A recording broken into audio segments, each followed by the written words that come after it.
Hi hello welcome to our channel Teju's పదాల పదనిసలు. ఈరోజు మనం చెప్పుకోబోయే కథ చలి నీవసమై పార్ట్ 205. ఇంకా లేట్ చేయకుండా స్టోరీలోకి వెళ్ళిపోదాం. నా వయసును చూసైనా నన్ను వదిలే అర్హన్, మీకు దూరంగా వెళ్ళిపోతాను బ్రతిమలాడాడు సోములు. నిన్ను వదిలేయడమా? అది జరుగుతుందని అనుకుంటున్నావా? నువ్వు నా ఆస్తి జోలికి మాత్రమే వస్తే వదిలేసేవాణ్ణి, కానీ నువ్వు మమ్మల్ని చంపాలని అనుకున్నావు. మరెలా వదిలేస్తానని అనుకున్నావు? కోపంగా చూస్తూ అడిగాడు అర్హన్. నేను తప్పు చేశాను, నన్ను వదిలేయి. మరోసారి నీ జోలికి నీ కుటుంబం జోలికి రాను అని చెప్పాడు భయంగా. అవునా? నిజమా? అయితే నువ్వు చేసిన పనులకి పనిష్మెంట్ ఇస్తాను. నువ్వు చేసిన ఫస్ట్ అటాక్ ఏంటి అని ఆలోచిస్తున్నట్టుగా గడ్డం కింద వేలు పెట్టుకొని, గుర్తొచ్చింది. ఆ రోజు గుడి దగ్గర జరిగిన అటాక్ కదా, నాకు బాగా గుర్తు. ఆ రోజు నా వీపుకి గాయం కూడా అయ్యింది అని కన్నింగ్ స్మైల్తో చూస్తూ, ఇప్పుడు ఫస్ట్ దానికి పనిష్మెంట్ ఇవ్వాలి. ఎలాంటి పనిష్మెంట్ ఇస్తే బాగుంటుందో కూడా నువ్వే చెప్పు అని అడిగాడు అర్హంత్. భయంతో గుటకలు మింగాడు సోములు. పనిష్మెంట్ ఇచ్చేది నేను కదా, సో నేనే డిసైడ్ చేస్తాను. ఆ రోజు నా మీద ఒక్క గాజు సీసా పడింది కాబట్టి ఇప్పుడు నీ మీద కూడా అలానే పడాలన్నమాట అన్నాడు. అర్హంత్ మాట పూర్తయ్యేలోపే ఒక వ్యక్తి గాజు సీసాలు తీసుకుని వచ్చాడు అక్కడికి. వాటిలో 2 చేతిలోకి తీసుకుని, ఇవి స్ట్రాంగ్గా ఉన్నాయా? నాకప్పుడు అంగుళం లోతుకి దిగింది గాజు పెంకు. మరి ఇప్పుడు కూడా అలానే జరుగుతుందా అని అడిగాడు వాటిని పరీక్షిస్తున్నట్లుగా. వద్దు అర్హంత్, నన్నేం చెయ్యొద్దు బ్రతిమలాడుతున్నట్టుగా అన్నాడు సోములు. మనం ఇలా చూస్తే తెలియదు సార్, టెస్ట్ చేయాలి అంటూనే గాల్లోకి విసిరాడు 2 సీసాలని. గాల్లోని ఒకదానికి ఒకటి తగిలి పగిలిన ముక్కలు సోముల మీద పడ్డాయి. అబ్బే లేదు సార్, ఇవి అవి కాదనుకుంటా సార్. చాలా వెతికి తెచ్చాను సార్, కానీ ఇవి గాయం చేయలేదు చూడండి అన్నాడు ఆ సీసాలు తెచ్చిన వ్యక్తి. నిజమే అంటావా? మరోసారి టెస్ట్ చేద్దామా అంటూనే తన చేతిలో ఉన్న సీసాలని సోముల మీదకి విసిరాడు. అవి చాలా బలంగా తగిలాయి సోముల శరీరానికి. అర్హన్ తన బలాన్ని మొత్తం ఉపయోగించి కొట్టాడు. బల్లున పగిలాయి గాజు సీసాలు. దిక్కులు పిక్కటిల్లేలా కేకలు పెట్టాడు సోములు. నీ దగ్గర ఇంకా చాలా ఓపిక ఉంది సోములు అన్నాడు అర్హంత్ నవ్వుతూ. నన్ను వదిలేయి అన్నాడు సోములు చాలా కష్టంగా. నిన్నంత తేలిగ్గా వదిలేస్తే నా కోపం ఎలా తీరుతుంది సోములు అని తిమ్మడు అని పిలిచాడు. సారు అంటూ అర్హంత్ పక్కకి వచ్చాడు తెమ్మడు. తీసుకువెళ్ళి వీడని, వీడు తిరిగి బయట ప్రపంచం చూడకూడదు.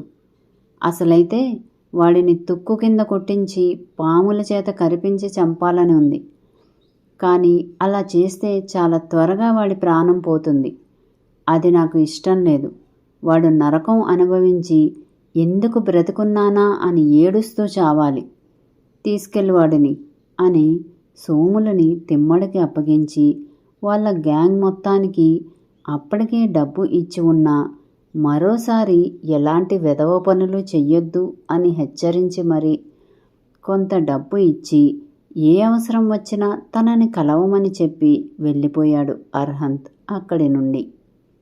ఆ తర్వాత మరో గంట తన పని చూసుకొని భీముడి దగ్గరకు వెళ్ళాడు. రాజాబాబు అంటూ హడావిడి చేశాడు భీముడు. బాబాయ్, ఇలాంటివేం వద్దు, కానీ నేను మీతో మాట్లాడాలి అన్నాడు అర్హంత్. చెప్పు రాజాబాబు, కబురు చేస్తే నేనే వచ్చేవాడిని కదా అన్నాడు భీముడు.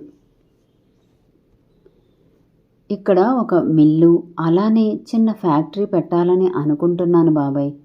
ఎలాంటిదైతే బాగుంటుంది చెప్పు? ఇప్పుడిప్పుడే యువత కూడా వ్యవసాయం చేయటానికి సిద్ధమవుతుంది కదా, వాళ్ళకి ఇబ్బంది లేకుండా ఉండాలి.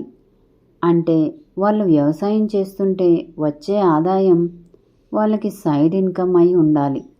వ్యవసాయం దెబ్బతింటే నా ఇంటి పరిస్థితి ఏంటి అని ఒక్కరు కూడా అనుకోకూడదు. ఉదయం వ్యవసాయం చూసుకున్నా సాయంత్రం ఉద్యోగం చేసుకునేలా షిఫ్ట్ వైజ్గా చేసేలా ఉండాలి అని తన ఆలోచన వివరించాడు అర్హంత్. అద్భుతమైన ఆలోచన రాజాబాబు. అప్పుడు వ్యవసాయంలో లాభ నష్టాలతో పని ఉండదు. ప్రతి ఒక్కరూ ఖచ్చితంగా వ్యవసాయం చేస్తారు.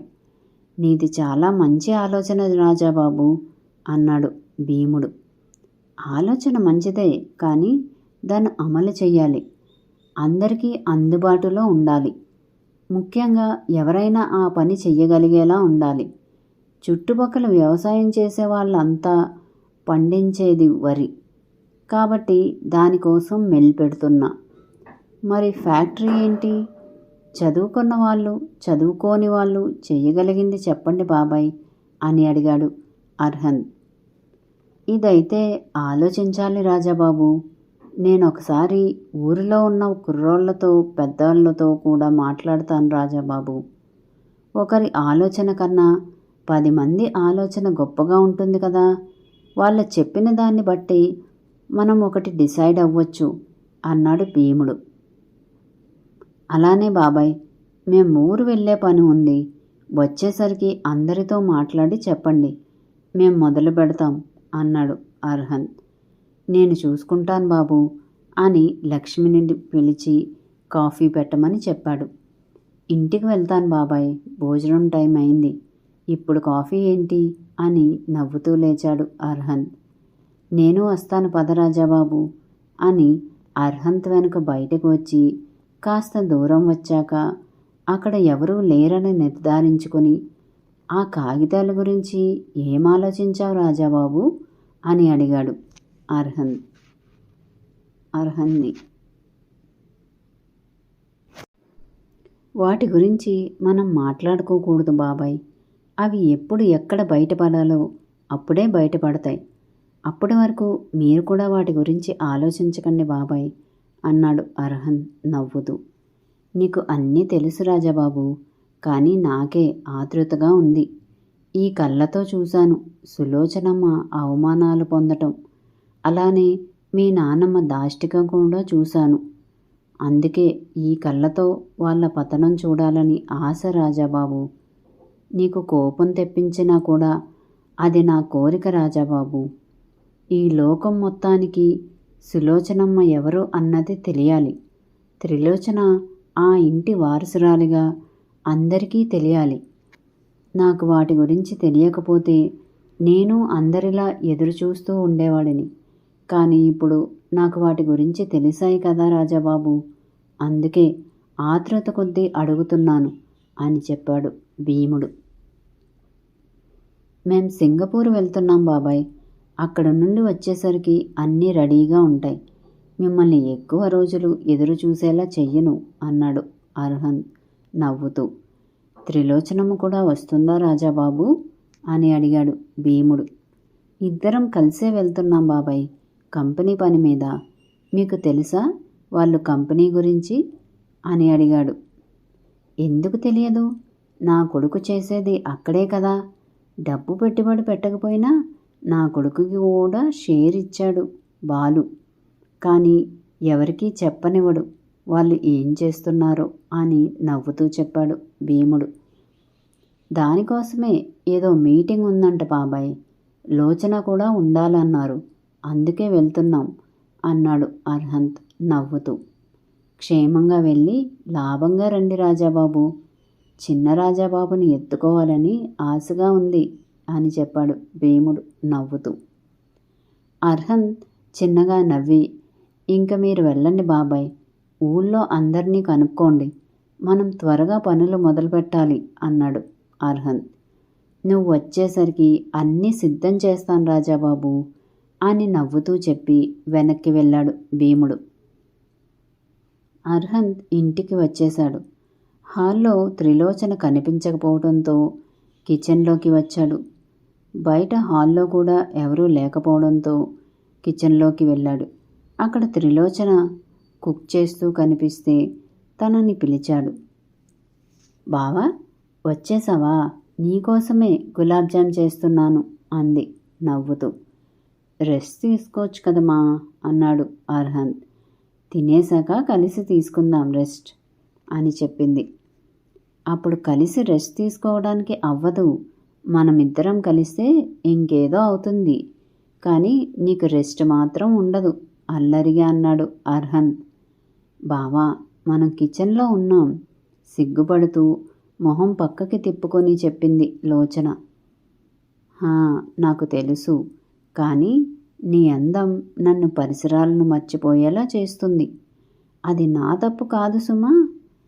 చూసావా, చిన్నగా చెదిరిన జుట్టు, కొంచెంగా నలిగిన చీర, వంటగదిలో వేడి వల్ల చిరుచెమటలు పట్టిన శరీరం, అన్నిటికన్నా ముఖ్యంగా నీ బాడీ నుంచి వచ్చే ఆ ఫ్రాగ్రెన్స్, అది మాత్రమేనా నన్ను చూడగానే సిగ్గుతో బిడియంగా ముడుచుకునే నీ పెదవులు, నునుసిగ్గులు అద్దుకునే నీ నున్నని బుగ్గలు అన్నీ కలిసి నన్ను మాయ చేస్తుంటే నన్నేం చేయమంటావు? అల్లరితో పాటు కొంటెతనం కూడా దాగి ఉంది అర్హంత్ మాటల్లో. మాట్లాడలేకపోయింది లోచన. కళ్ళు అరమోడ్పులుగా మారాయి. ఆ రెప్పలు మూసుకున్నప్పుడు కనురెప్పల వెనుక అర్హంత్ అల్లరి మాటల దృశ్య రూపంలో కనిపిస్తుంటే ఎదురుగా ఉన్న మనిషిని కళ్ళు మూసుకుని తలుచుకోవటమేంటి అని మెదడు హెచ్చరిస్తుంటే బలవంతంగా కళ్ళు తెరవటానికి చూస్తుంది. కానీ అర్హంత్ అల్లరి మాటల రూపం చెదిరిపోతుంటే తిరిగి కళ్ళు మూసుకుంటూ సగం తెరిచి ఉంచి మరి సగం మూసి ఉంచి ఆ క్షణాన్ని అనుభూతిస్తూ ప్రేమలోనూ పెళ్లిలోనూ ఉండే మధురమైన క్షణాలను మనసులో పదిలం చేసుకుంటుంది లోచన. ఆమెను అలా చూసిన అర్హంత్ మాత్రం క్షణం కూడా ఆగలేను నిన్ను చూడకుండా, నిన్ను చేరకుండా అనుకున్నాడు మనసులోనే. పక్కనే ఉన్న గులాబ్ జామ్ని చూడగానే ఒక చిలిపి ఆలోచన కలిగింది అర్హంత్ మదిలో. మేడం, నా కోసం ఏదో చేశానన్నారు, తీసుకొస్తే తిని పెడతాను, ముందైతే ఫ్రెష్ అవుతాను అని నవ్వుకుంటూ గదిలోకి వెళ్ళిపోయాడు.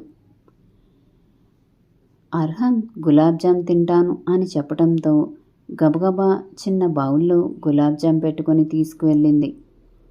అర్హంత్ చక్కగా ఫేస్ వాష్ చేసుకొని టవల్తో తుడుచుకుంటూ కూర్చున్నాడు.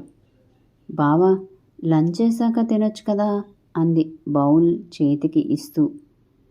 టైం తక్కువే కదా అయింది, ఇప్పుడు ఇవి తింటాను, 1 గంట ఆగి లంచ్ చేయొచ్చు.